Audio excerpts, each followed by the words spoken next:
First, pupunta muna tayo sa phone Excel or Excel. Then, tap yung create. Pero, nakagawa na ako kanina ng mga list ng mga students. Kailangan na lang siyang i-calculate.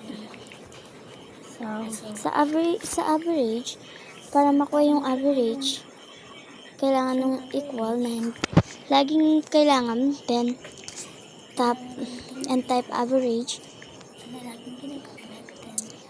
Then yung numbers or yung value. Double tap, then check. Iyan na yung nakuha. So for average if, ganun lang din, same way kanina. Equals, then average if, then range, which is instant.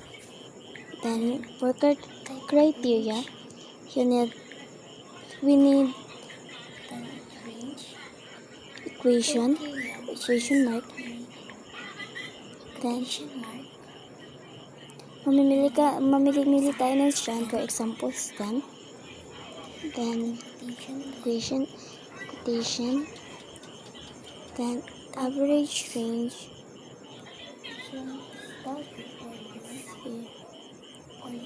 Then, so iyan po yung nakuha.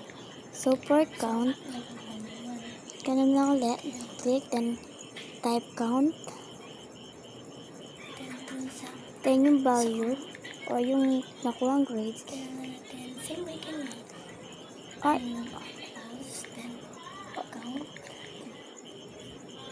then for count if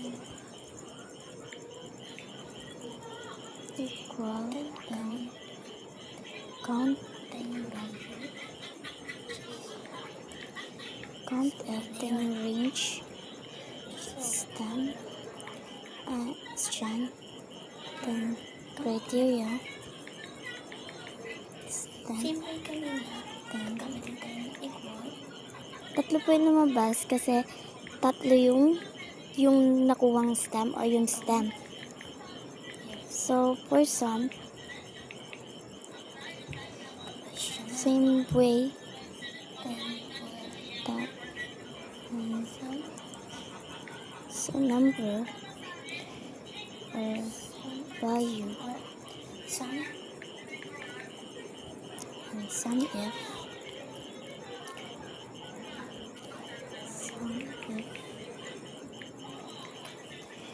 range, then criteria, sum ulit, then sum range, sum if, same way kanina. So, minimum, pag alam mo ko yung minimum, is ganun lang ulit. Equals, para makuha yun. Tapos, so, iyan po yung may nakuhang pinakamababa or pinakamababang number. So, max, sa maximum,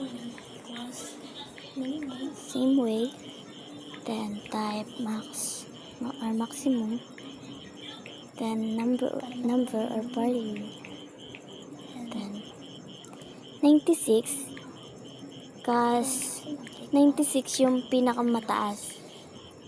Yun po yung pinakamataas. Then, ganyan lang po para makuha.